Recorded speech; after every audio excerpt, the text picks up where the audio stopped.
Eh bien, salut tout le monde, c'est Mister Paradox, bienvenue sur ma chaîne YouTube. Pour cette première vidéo, je vais vous parler un peu de mon archétype préféré dans Yu-Gi-Oh!, à savoir les corrompus. Qu'est-ce que c'est que les corrompus? Ce sont des monstres qui sont apparus dans le film promotionnel sorti en 2010 où l'antagoniste, Paradox, du coup, prenait les cartes de monstres les plus fortes et les transformait en espèces de monstres corrompus. C'est le fameux film où il y a eu Yugi, Yusei et Jaden qui se sont réunis pour essayer de vaincre Paradox et ses monstres corrompus. C'est un deck qui, depuis la sortie du film, que j'avais envie de me faire en fait depuis des années et des années. Je jouais déjà à l'époque sur Yu-Gi-Oh! Pro. Pour ceux qui connaissent ce jeu, c'est un jeu sur PC ou qu'on peut avoir aussi sur téléphone Android. Et bien ce deck là, c'est un deck que je trouvais à l'époque déjà vachement fort, mais il manquait pas mal de trucs pour le rendre consistant. Et donc du coup, depuis la sortie du support, je crois que c'était en 2019 ou en 2020, je ne sais plus dans quelle édition, et enfin je sais que voilà, il y a eu un support assez intéressant pour ce deck, de plus avec la délimitation d'absorption de compétences. Vous vous doutez bien que voilà, quand j'ai vu ça, j'ai fait oh la vache! Oh, vite, vite, vite, vite, vite, vite. Où est mon portefeuille? Où est ma carte bancaire? Go, acheter toutes les cartes. Donc, du coup, pour la présentation de mon deck corrompu, on va commencer avec les rouages paradoxales corrompus, donc qui font partie des monstres du nouveau support sorti en 2019 ou 2020. Hop. Ensuite, on a bien évidemment les rouages dimensionnels corrompus.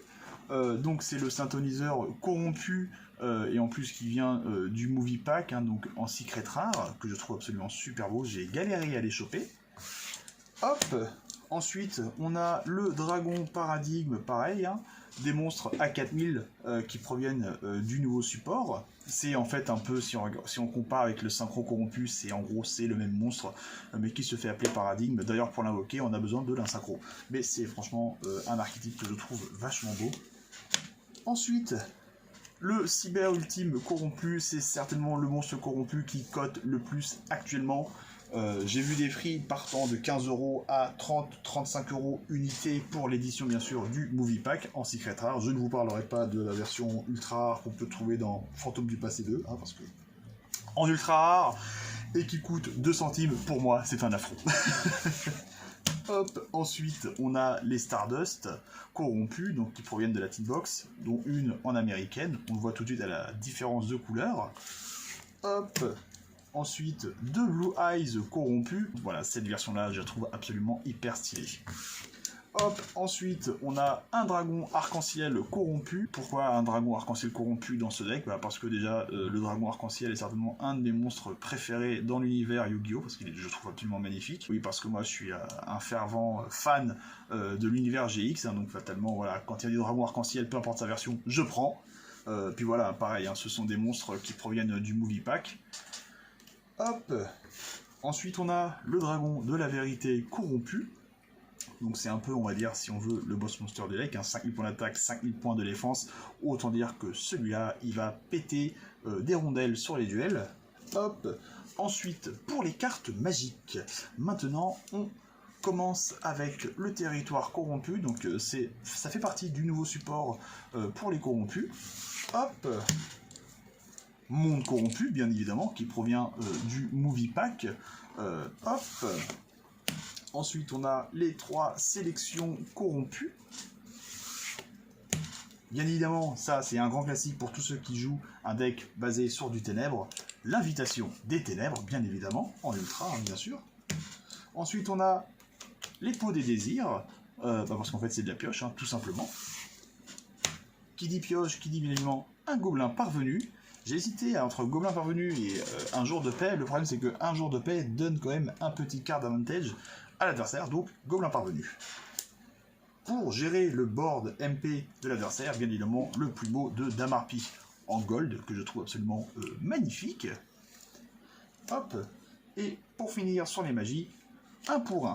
Pour les cartes pièges, je n'en ai pas 36 000. 3 absorptions de compétences. Je ne présente plus cette carte. Pour toutes les personnes qui sont tombées dessus en tournoi, je sais que c'est une plaie absolue.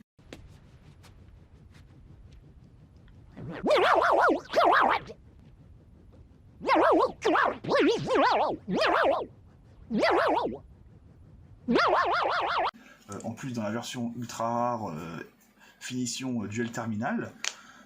Hop. Donc voici pour le main deck. Maintenant pour l'extra deck, on va commencer 3 dragons paradoxes corrompus, pareil, qui proviennent de l'édition du Movie Pack. Hop. Ensuite, on a Dragon Cyber Ultime en 2 exemplaires. Tac. 2 dragons poussière d'étoiles. Perso, je suis pas extrêmement fan de l'artworks. Je préfère la version originale. D'ailleurs, je cherche la version de la Teen Box en secret. C'était le premier dragon poussière étoile que j'ai eu à l'époque. Et ça m'embête un peu de ne plus l'avoir. Donc si je pouvais essayer de le rechoper en 2 exemplaires. Si vous l'avez et que vous êtes ouvert à l'échange, bah, n'hésitez pas à mettre un petit com, je répondrai. Hop, ensuite on a le super cuirassé canon ferroviaire. C'est un monstre que je ne présente plus, hein, bien sûr, pour ceux qui jouent des niveaux 10. Ensuite on a le super cuirassé super Dora. Hop, pour finir, le canon ferroviaire Juggernaut. En secret, je trouve vraiment pas mal. On a un arsenal divin Zeus, bien sûr. Je pense que pareil, hein, pour ceux qui jouent tournoi, ou même sur des decks assez avancés, voilà, je ne présente plus cette Xyz. Ensuite, on a le dragon Cypher aux yeux galactiques. Pour ceux qui jouent un peu de niveau 8, hop, on Xyz, on invoque. Et bien sûr, on peut sur Xyz avec le dragon armure photon galactique. Hop. Ensuite, on a un Sigma final. Donc c'est un synchro niveau 12 qui est vraiment pas mal parce qu'il est affecté par rien. Donc ça c'est cool. Hop. Et ensuite, on finit par le soldat du lustre noir, soldat du chaos. L'édition OP17, donc on peut avoir dans les packs OTS en Ultimate, absolument magnifique. Hop. Et bien voilà, pour la présentation de mon deck corrompu, je vais tout de suite vous présenter une main de départ et potentiellement un board qui pourrait être intéressant. On se retrouve dans quelques instants.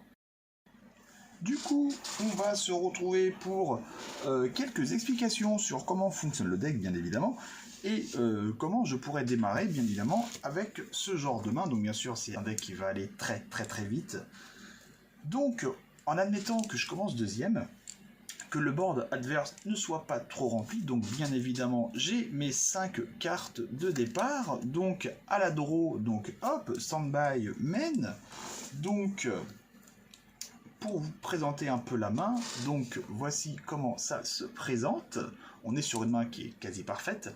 En premier lieu, on active du coup le territoire corrompu. Le territoire corrompu, à son activation, on peut activer directement depuis le deck une carte terrain monde corrompu. C'est un effet qui ne peut pas se faire H, parce que le H, ça empêche les tutos depuis le deck. Or là, c'est une activation depuis le deck, donc du coup, cet effet ne peut pas être H, parce que je sais que souvent, beaucoup de joueurs jouent tout ce qui va être H et floraison et compagnie, et ça c'est assez embêtant bien évidemment pour tout ce qui est combo et compagnie. Donc là le territoire, donc le monde corrompu est actif. Hop, bien évidemment je mélange, voilà. Ensuite, maintenant que le territoire corrompu est actif et que le monde corrompu est actif, alors le territoire corrompu, il faut savoir qu'il il fait subir un errata sur les monstres corrompus. C'est-à-dire que les corrompus, de manière générale, ils ont un effet qui dit « vous ne pouvez contrôler qu'un seul corrompu sur le terrain ». Le truc, c'est qu'avec cet effet de carte territoire corrompu, l'effet devient... l'effet de monstre corrompu, il ne peut y avoir qu'un monstre corrompu face recto sur le terrain, devient il ne peut y avoir qu'un monstre corrompu face recto sur le terrain de même nom. Donc ça veut dire qu'en gros, on peut avoir un corrompu de chaque sur le terrain. Et bien sûr, à la battle phase, leurs effets sont annulés parce que de base aussi, les corrompus ont énormément de contraintes de fait de leur invocation assez simple et leur puissance de feu assez élevée. C'est qu'on ne peut attaquer qu'avec des corrompus. Donc le fait que cet effet annule les effets des monstres corrompus à la battle phase, c'est vraiment très fort. On va aller donc norme le rouage paradoxal corrompu. Son effet, c'est que si j'ai une carte de terrain sur le terrain, tout simplement, juste à le sacrifier. Depuis le deck, je peux aller invoquer, alors où est-il? Un synthoniseur corrompu, et je peux aller chercher... je peux aller chercher qui? On va aller chercher un Stardust corrompu, bien évidemment, donc je mélange. Voilà. Donc lui, il est invoqué spécialement, et le monstre corrompu choisi depuis le deck devient... il vient dans ma main, tout simplement. Hop. Ensuite, on va faire un petit pot des désirs, donc vous connaissez, hein. On bannit 10 cartes face verso depuis le dessus de mon deck pour piocher 2 cartes, 1 et 2. Et là, c'est vraiment très fort, on vient de piocher encore une fois. Hop. Ensuite, on va poser, bien évidemment, l'absorption de compétences, bien sûr. Ensuite, on a un synthoniseur de niveau 2 sur le terrain corrompu. Et on a des monstres corrompus dans la main. Parce qu'il faut savoir, c'est que lui, la condition pour aller chercher du synchro, c'est qu'il faut que le monstre soit un corrompu depuis la main. Du coup, en gros, on peut faire de la synchronisation depuis la main, ce qui est vraiment très très fort. Et je pense que c'est ce que je vais faire. Du coup, on va aller faire une synchro, donc 2, et je pense... qu'est-ce qu'on va faire? On va aller, hop, envoyer au cimetière le dragon parnier, donc c'est une synchro de niveau 12, pour aller invoquer, donc, Sigma. Hop, donc bien évidemment, Sigma sera... On va imaginer qu'il est en zone extra, donc la zone est assez restreinte, malheureusement. Le cadrage 1, on repassera caméra 1, caméra 2, Jean-Michel cadrage. Hop, imaginons que voilà, il soit en zone monstre extra, donc la zone où on pose les liens, parce que son effet, c'est qu'en fait, lorsqu'il est dans la zone extra, il est affecté par rien du tout. Et s'il combat un monstre, les dommages sont doublés.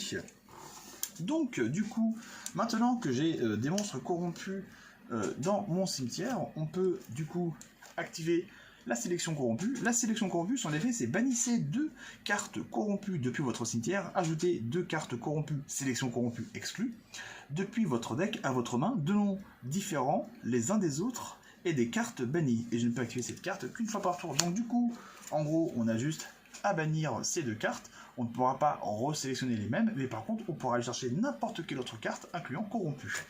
Du coup, tac, je vais aller chercher, on va aller prendre, où est-il, un cyber ultime corrompu, et on va, qu'est-ce qu'on va aller prendre? C'est une très très bonne question. On va aller chercher, hop, le dragon poussière d'étoile corrompu.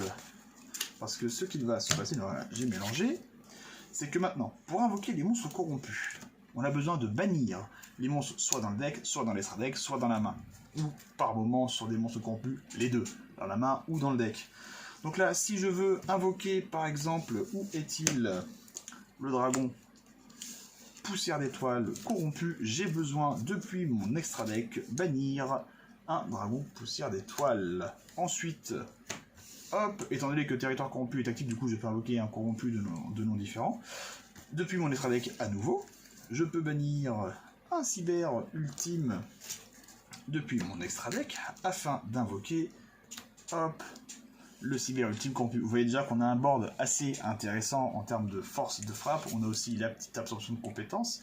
Hop, parce que oui, du coup, même si je l'active, absorption de compétences, le sigma final ne sera pas affecté par l'effet d'absorption de compétences. Par contre, si l'absorption de compétences était déjà active et que sigma était invoqué sur la zone extra, ces effets auraient été annulés. Parce que dès qu'il aurait touché le terrain, il aurait été immédiatement affecté par l'effet, mais tandis que là, il était déjà présent sur le terrain avant l'activation, ça reste un truc qui va être vachement fort en fait.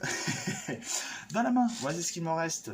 Un territoire, un monde corrompu, un monstre corrompu, et une invitation des ténèbres. Du coup, ce qu'on va faire, c'est qu'on va faire invitation des ténèbres. Du coup, je pioche 2, 1 et 2. Donc bon voilà, ça fera de la... On va dire que ça fera de la carte pour plus tard. Et je vais bannir, du coup... que je vais bannir le synthoniseur corrompu. Donc voilà à peu près pour ce qui est du fonctionnement du deck. Bon là, c'est pas non plus sorti... à 100%, mais de manière générale, au dernier tournoi que j'ai fait avec ce deck, mon board était rempli de monstres sur le terrain, toutes les cases monstres étaient remplies, que ce soit du Xyz, du lien, du soldat, voilà, c'était vraiment du grand n'importe quoi. J'ai même un ami qui était là, et il m'a dit « Ah, c'est le même duel ?» Non, non, c'est le deuxième, sauf que j'avais exactement quasiment le même board. Donc voilà, je vais mettre quelques vidéos de duels que je vais faire avec le deck corrompu sur Yu-Gi-Oh! Pro, comme ça vous pourrez vous donner un avis sur le deck corrompu. C'est pas un deck qui est méta, hein, comme je vous le dis, c'est un deck moi que j'apprécie tout particulièrement parce que j'ai mis énormément de temps à l'avoir. Ça fait plus de 10 ans que je voulais faire ce deck. Et entre temps j'avais fait des pauses Yu-Gi-Oh! Et compagnie. Je jouais toujours un petit peu sur mobile, mais tout ce qui était collection de cartes, voilà, c'était dans un placard. Et c'est vraiment il y a un an ou deux où je m'y suis relancé à 100%. Et à l'époque, voilà, le budget n'était pas spécialement présent, donc pour pouvoir retrouver les cartes qui dataient de presque 10-11 ans, c'était assez compliqué, donc là je suis vraiment content de les avoir. Bien sûr, voilà, il y aura des cartes qui vont finir en full rareté, et bien évidemment, le budget est bien présent, donc le dragon pousse à l'étoile va finir dans l'édition Jump en ultra rare, ce sera pareil pour le dragon de la vérité corrompu, et bien évidemment... ce sera pareil pour, voilà, pour tout ce qui va être le reste des corrompus. Il y a aussi un dragon noir aux yeux rouges corrompu que je cherche, non pas pour le jouer, mais seulement pour la collection. C'est pareil, si vous, cher ami Dueliste qui regardez cette vidéo, vous l'avez dans votre collection, qui provient du Movie Pack ou du DVD, je suis entièrement preneur, hein. Donc n'hésitez pas à mettre un petit commentaire, je vous répondrai pour faire la négociation, vous voyez. Donc voilà, je vais vous laisser devant les petits duels sur Yu-Gi-Oh! Pro pour vous montrer le potentiel maximal du deck qui est vraiment très fun à jouer. Et sur ce, je vous dis à la prochaine, c'était Mister Paradox. Ciao, bye bye.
On n'a pas vraiment le temps de s'amuser. Normal, on est là pour s'améliorer. Pour y arriver, on s'entraîne sans répit.